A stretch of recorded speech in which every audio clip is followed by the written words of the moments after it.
Good Erev Shabbos, everyone. Shavua Tov. Tonight is Hey Menachem Av, which is also the yard site of the holy Ariya Kodesh, who's buried in Sfas. He lived in the years 1534 to 1572, passed away on the 5th of Av.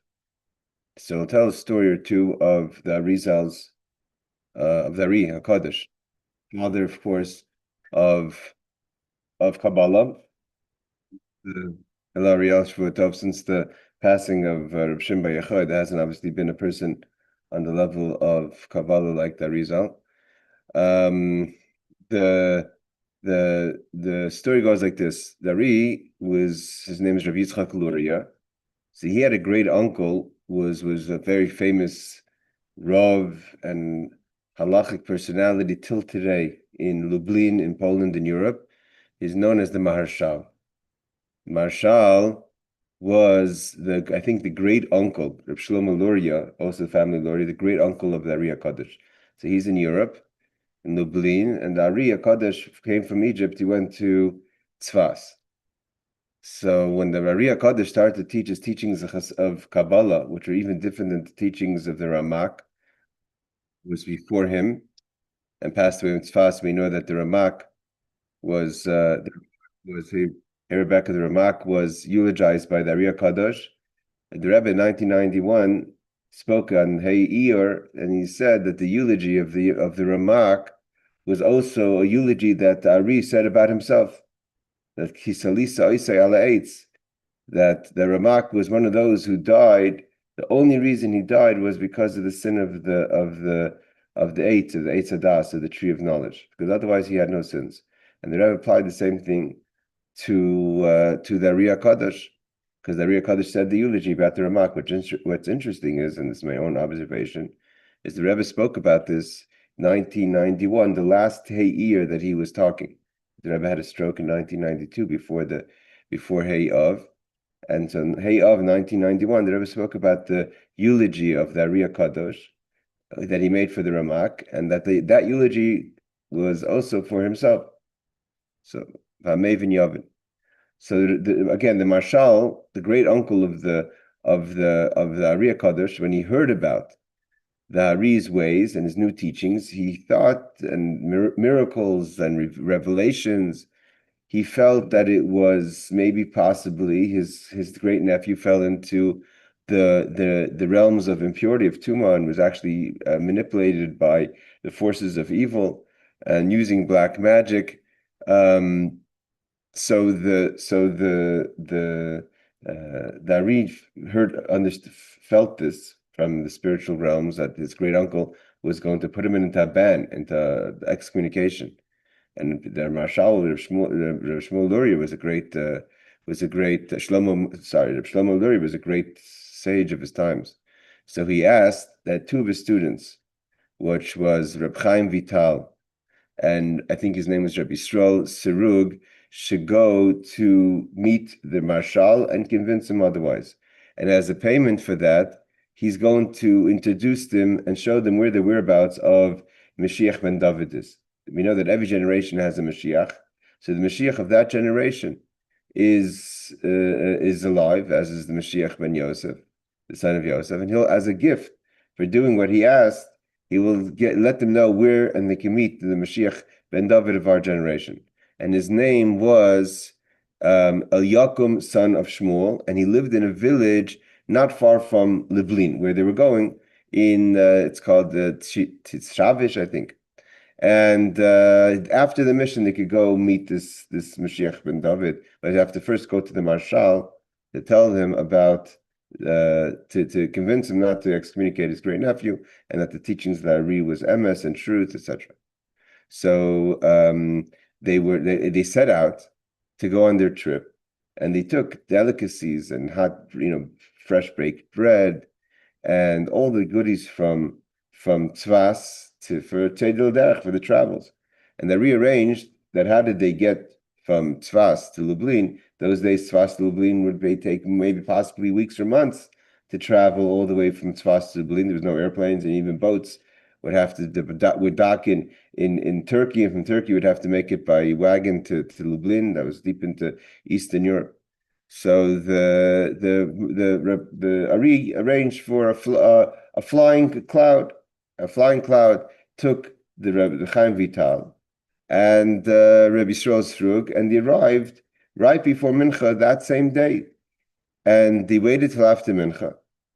And they went into the shul of the Marshal. And they said that they're here as a mission from the Ari HaKadosh, his great nephew, and they know that he's aware of his intention to excommunicate him. But before, he has to hear their side of this of what's going on, and to prove that this is a real mission.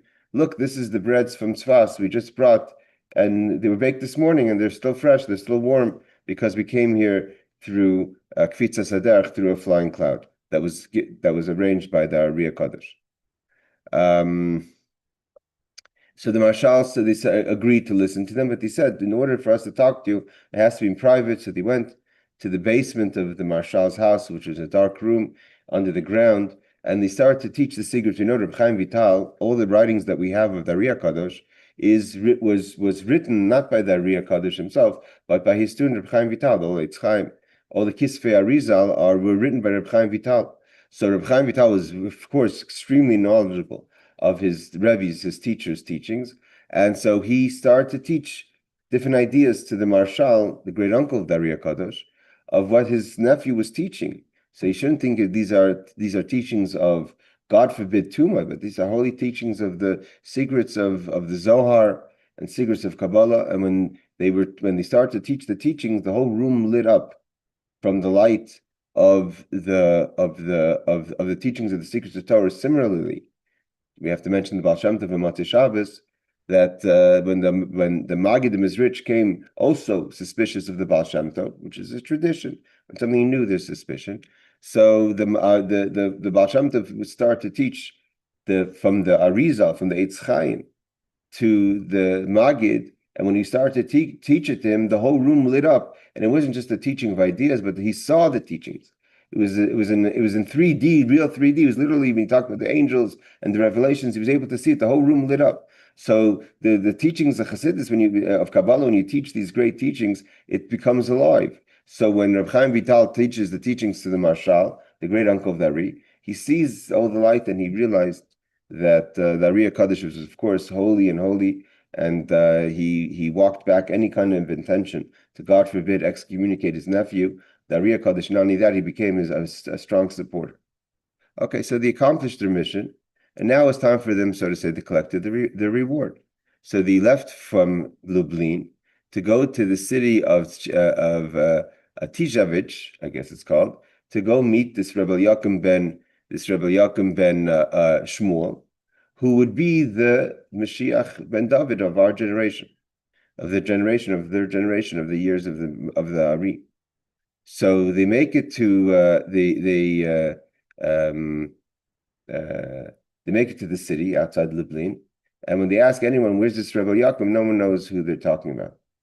They don't know any such person, so they don't know what to do. So they finally go to the rabbi of the city, and the rabbi of the city said that, listen, we have to meet this Rabbi Yaakov ben Shmuel, and he's like not sure what they're talking about. He doesn't understand the urgency. Finally, they have to reveal that they're students from Dari, and why they were sent to go meet the Marshal. And because of that, they feel that they want to meet him, that's their reward, and he's the Mashiach ben David. So when the rabbi hears that, he himself goes deeper into the investigation. And they find this where he lives, this Rabbi Yaakov ben Shmuel. He's a very poor person that lives mamish at the end of the city. But now the rabbi wanted himself to see what's going on. So he joined them. The three of them go to the house. They knock on the door. And a woman opens the door, the wife, of course, of this man. And they say that they're here to see her husband, Rabbi Yaakov ben Shmuel. She says, okay, she lets them in. He's lying there very sick on bed. And he said, what can I do for you? They said, we're sent by the Holy Arizal. He gave us a mission, and as a reward, he said that you're the Mashiach of our generation, and we want to meet. So this man, Rabbi Yaakov, gets very serious and says, "Oh, what did Arizal do This is going to cost everyone. And he got very sick, and he says, I'm going to pass away now, but I want you to make sure I get buried in the city of the Jewish cemetery, and all you should put on my plaque is, here lived a very honest Jew. And it so happened, he got sick and he passed away. They buried him, and as agreed with what he wanted on his tombstone. But afterwards, during the Shiva, they went to go visit the wife, and they asked her, what could you tell us about your husband? She says, ever since we got married, he was very sick. Oh, the whole time he was in bed. So I had to work to support us, and he would eat. I'd make him food, but he was mamish sick in bed the whole time. The only thing was that every Friday afternoon, right before Shabbos, he would get this strong energy like a lion, and he was the most healthy, strong person. It was all of a sudden our small house expanded to this huge palace, and then all of a sudden the table was huge and set with beautiful settings and all the beautiful delicacies and foods you can imagine. And tons of guests would come, special holy rabbis, and my husband would lead this great Shabbos, and they would daven together, and he'd eat, and they would sing. And as soon as Motzaei Shabbos came, he'd lie back on his bed, and he would become sick, the house would become small, everything would disappear. And this happened every Shabbos in their marriage. So the great rabbis from Tzfas said, why didn't you ever tell anyone about this? I mean, this is not regular. She goes, I didn't know it wasn't regular. I thought it's normal. I mean, I thought every groom is a prince, is a king, and every bride is a queen. So I figured that's what Hashem gives every Jewish person. When it comes Shabbos, their house expands and the light comes in.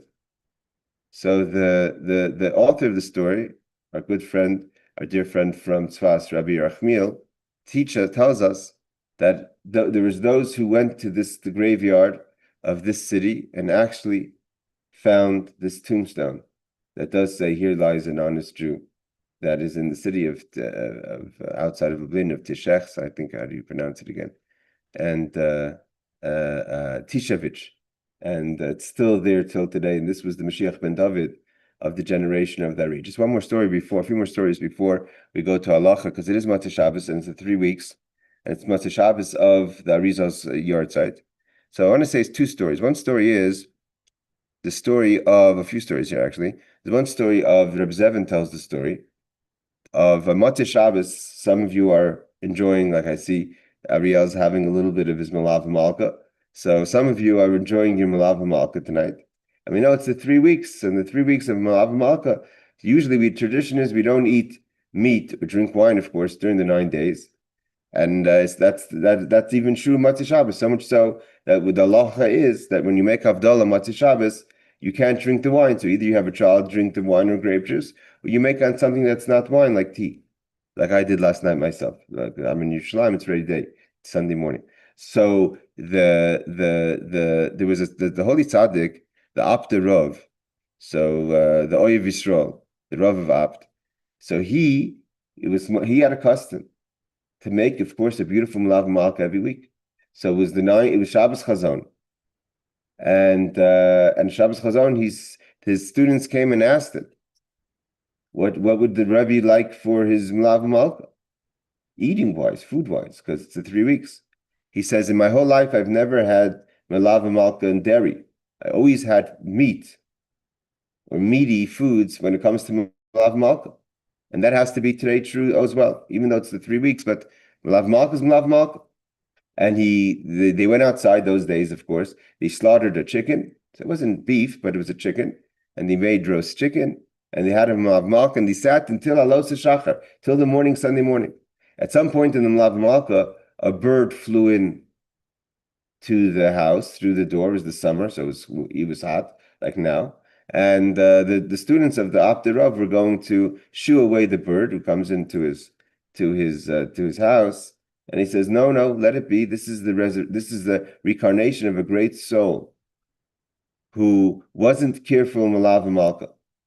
So they sent him down from heaven to see that even in the 9 days, we eat even meat Malav Malka when it comes. So this is not a custom that I could say is universal to eat fleishiks or chicken even on Malav Malka of Shabbos Chazon, of Motzaei Shabbos Chazon, but this is a story of the Abd Rav.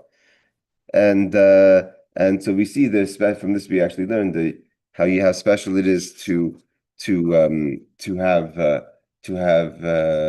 Malav Malka. Another story about the 3 weeks. We know that I don't know if we told. I can't remember if we told the story last week. I don't think we did. But the story of the Chos of Lublin, the Chos of Lublin, the Holy Chos of Lublin, was a student of Rabbi Elimelech of Lezhensk, was of course a student of the Maggid, the student of Baal Shem Tov. So the Chos of Lublin, there's a lot of stories that it's connected to Tisha B'Av, and of course the most unfortunate of all stories is the Chos of Lublin passed away on Tisha B'Av. There's a very difficult story that's told about the Chos of Lublin of how he passed away on Tisha B'Av, because the Chos of Lublin was part of a group of Rebbes from Poland that were very convinced that the war between the Tsar and Napoleon was the war of Gog and Magog, and this would usher in the coming of Mashiach. And there was actually a disagreement between the camp of the Chos of Lublin, the Koshin Samagid, and others, and the Alter Rebbe. The Alter Rebbe was, we know, a supporter. Not that the Tsar was any friend of the Jew, and the Tsar was a raging anti-Semite with horrible decrees and limitations on the Jews, and Napoleon was promising freedom for the Jews. So the Chos and the Kosher Samagin and others felt that maybe it was best for Napoleon to win. The Alter Rebbe was against that idea, and it came down to who's going to blow shofar first in that year. So the Chosa and the Kosher Samagid woke up very early, and they went to the mikveh and they davened, and they got very fast to Shochanad, and then of course they did Shemona Esrei. How fast could you do Shemona Esrei in Rosh Hashanah? And then they did Krias HaTorah. How fast could you do Krias HaTorah? And then by the time they came to the blowing of the shofar, the Alter Rebbe woke up. He went to the mikveh before he even started davening. He just blew the shofar. So the time they blew the shofar, the Alter Rebbe had already blown shofar, and of course we all know the story that the Napoleon was defeated and the Tsar won. But nevertheless, it seems like from the story of Rab Zevin that the Chosa and the Kosher Samagid still saw, even in the defeat of Napoleon, that this is the time for Mashiach, and they made up that they made it between them and some of their students that they're going to bring tremendous simcha. It's actually a very telling story of what happened in October 7th, but they're going to make a very strong simcha on Simchas Torah. And they're going to, through that simcha, they're going to usher in the days of Mashiach. And so what happened, unfortunately, was the Kosher Samagid died Erev Sukkot. The two students that joined them, they each had very horrible stories that happened around their place. They were all trying to do the Simchas Torah. Things from heaven were not in agreement of what we call pushing the kates, pushing the geula. And the Chazal started to feel uncertain about it, but he wanted to go forward with it. So they started to say a lot of l'chaim to bring a lot of energy into the power of Mashiach. And they were drinking so much wine and beer that the Chazal in his private room, or in his office, in his little yeshiva room, had a high window, and they put all the glass bottles on top of the window. Just that's where they stored them. And the Chosa felt a lot of forces of evil, or forces of that were against him, that he was vulnerable. So he told the students, yes, they have to watch him the whole time. But he saw that the students were drifting. So he called his wife and told his wife, I can't trust my students. You have to watch me the whole time. Something could happen. And his wife stood there and she watched him. But at one point, there was a knock on the door and a cry from a child, that she heard the voice of a child crying. So she ran to the door to open the door. When she comes back, the Chosa was not in the room anymore. And only later at midnight, they found him. It seemed like he fell out the window. But the problem is that the window was high, and the glass bottles were still there. So what happened, we don't know. But evidently he had the effects of falling out the window. And his body was all broken. Nevach, and they carried him to his room. He had a lot of enemies or people that were against the teachings of Chassidus of the Chosa, like the eyes in a cup. And they were celebrating that, the Chosa is going to pass away. So he says, when I pass away, everyone's going to be crying. And he passed away on Tisha B'Av. So what that all means is mystical. But just to finish off with a positive note, the Chosa Lublin had a watch in his house and the watch in his house didn't tell the time. Usually time says, how far are we from creation? Every minute is a minute further away. The Chos's time clock was always counting forward. It was counting a minute closer to Mashiach. Every time the clock struck it was another 15 minutes, another 20, another hour closer to the coming of Mashiach. So it's all a question again, like we spoke about the vision. We have to know where we're looking forward. The Chos was always looking forward to Geula, even to push the Kates. May it be talk in our times that we should see the Mashiach Tzidkenu, and this Tisha B'Av we should not, like the Chos say, cry in Tisha B'Av, but we should cry tears of joy in Tisha B'Av with the coming of Mashiach Tzidkenu. Okay, everyone, we have a few minutes. I know we've taken a little extra time for stories, but it is Shabbos Chazon and Shabbos for Tisha B'Av, and it's the yard side of the Ariya Kadosh. Let's bring up some of the Shulchan Aruch. Hold on, let's get the text.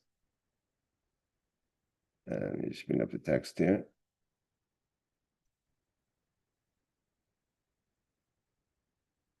And here we go. We're holding the laws of Krias HaTorah.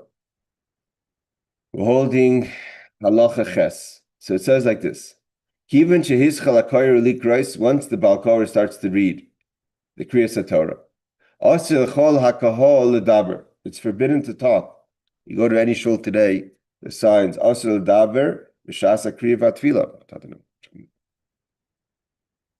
this is not just wasteful talk, but this also includes divrei Torah. Even Torah talk is forbidden during the Krias HaTorah. Even one should not speak between people who are called up. Even in between the calling up, you should not speak even divrei Torah. Surely forbidden to leave the shul once they're reading the Torah. If it's between people going up to the aliyahs, so it should say for Torah Megulal that the Sefer Torah is rolled up, like our custom is if you really need to. I think we did this last week. You're allowed to leave the basic knesses between the people getting the aliyahs. Okay, law number 9. When there's a priest, a kohen, a Levi kohen Yisrael, right? So we have a kohen, a priest in the basic knesses. The kohen gets the first aliyah. It's not important if the kohen is a learned person or not. The kohen, as being a kohen, it's his right to get the first aliyah. As long as he's a worthwhile person, that he does have to be, but he gets the first aliyah. He comes before even a Torah scholar. Now this is a complicated question, that if the kohen could say, no, it's okay, don't give me the aliyah, give it to someone else of more respect, a Talmid Chacham. We don't do that. Now, why I say it's a complicated question? Because sometimes you have a lot of times in a minyan where someone needs an aliyah, whether it's a yard side or bar mitzvah. I just had it now this week in Shul Mincha, where someone has if you need more than one aliyah, or you're short of aliyahs, about asking the kohen to leave the room. The kohen can't be in the room in moichel, but you could ask the kohen to leave the room.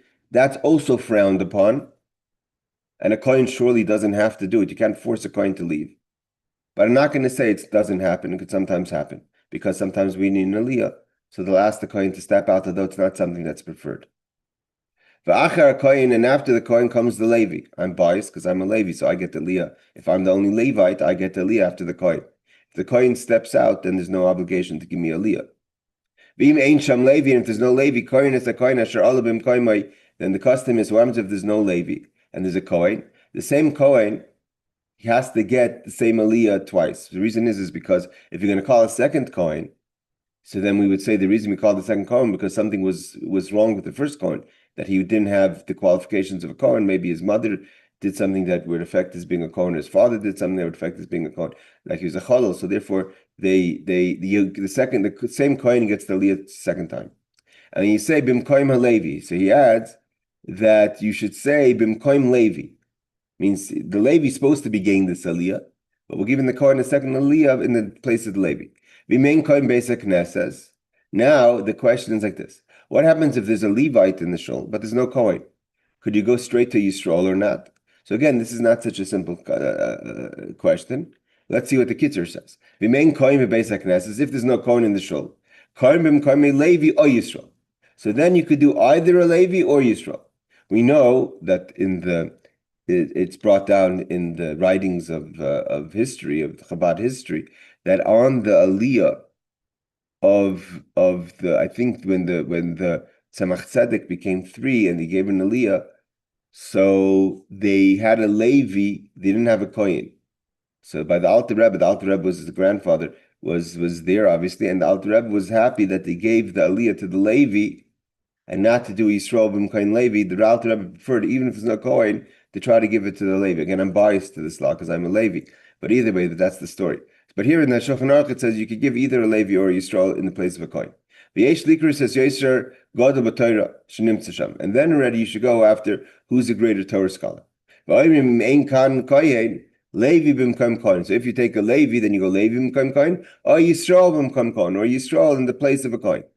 V'im karu Yisrael b'mkohen Kohen, and if we call Israelite, means not a Kohen or not a, there's no Kohen, but there's no, and they don't call a Levi, but they call a Yisrael in the place of a Kohen. Ein Kohen achar of Levi, of course, a Levi cannot get an aliyah after Yisrael. So a Levi is restricted, like the Kohen, to either get the first and the second aliyah, or maftir. But a Levi does not get a third, a fourth, or fifth aliyah on Shabbos. And also Chabad's custom is we do not get achron either. If there's an additional aliyah, so the Levi does not get. Yishuv shekulam kohenim leviim. What do you do if you have a congregation where everyone is kohenim and everyone's leviim? So how do you do that? And Yasser Sheil's Chacham Echis Hangu. The Kitzur Shulchan Aruch doesn't want to get into the details. He goes ask your local rabbi what you should do in such a situation. Okay, footnote number 11. So he says the Kohen's called up and then the Levite. He says Gabbai who functions, whose function is to call up the Olim. So what the Kitzur, the footnotes are saying, what is a Gabbai? A Gabbai is the person whose job is to call up the person who gets called up to the Torah. So the person who gets called up, who calls up people, so the thing is, first goes a Kohen. If there's a Kohen, goes a Levi. If there's no Kohen, if there's no Levi, then they give the Kohen, the same Kohen, 2 aliyahs in a row. If there, and again, we don't give a second Kohen because then it could be people will think something's wrong with the first Kohen. If there's no Kohen, then you could do a Levi b'mkom Kohen or a Yisrael b'mkom Kohen, but you have to keep in mind that if you're going to give a Yisrael first, you can't give that Levi later. So if you only have enough people to give that you should give you have to give the Levi first, because Levi could either get a Levi or maftir if there's maftir, but not every kriya has maftir. Okay, footnote number 12. A Levi is not called afterwards. Okay, lest someone who just entered the synagogue think that the first Ola, who it will be remembered is still standing at the reader's lectern as a Kohen. So the reason why they say, why can a Levi get an aliyah after a scholar? Let's say you call up, there's no Kohen, and you call up a Yisrael b'mkom Kohen. It's 2 things. The reason we call out Yisrael b'mkom Kohen or Levi b'mkom Kohen is that no one should misunderstand. Later, the person shouldn't go around and say, look, I got the aliyah of Kohen, I'm a Kohen.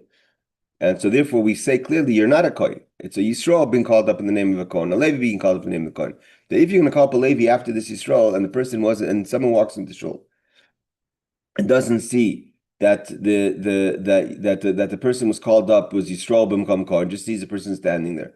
And then they're calling up a Levite, may think that the person wasn't a Yisrael, but a Kohen. And if then later this person claims to be a Kohen, they'll say, I saw him, he had an aliyah as a Kohen. Either way, these are cautious things that we just do, although you could ask the same thing apply if he didn't come up and he just saw the person being called up, maybe thought he's a Kohen. But either we want to avoid anyone misrepresenting themselves as a Kohen. And by the way, it's not a far idea. It's something that's happened, unfortunately, many times, and it still happens still today, where people, for some reason, like to misrepresent themselves as a Kohen, even if they're not. Okay, I know we had a short time to learn the laws, but we did spend a little more time on stories because it is, again, Shabbos Chazon is a time of vision and stories and getting ourselves with chizik for the geula. So one thing is that anyone who didn't have a Malav Malka, please eat something Malav Malka. Again, I'm not encouraging or supporting the idea of having chicken. That's the story of the Apter Rav, and that's Rebbe. That's Maise Rebbe, Maise Rav. But just to show you the importance of eating a Malav Malka, and also the tzipah for geula. I mean, the story we had of the Chaz of Lublin, of his burning desire to bring haste in the days of the coming geula, made speedily in our time. I wish everyone a Shavua Tov, a safe Shavua, Klal Yisrael, for Am Yisrael, and we should have the Gula Mitzvah Shlema. Take care and thank you for joining. Thank you.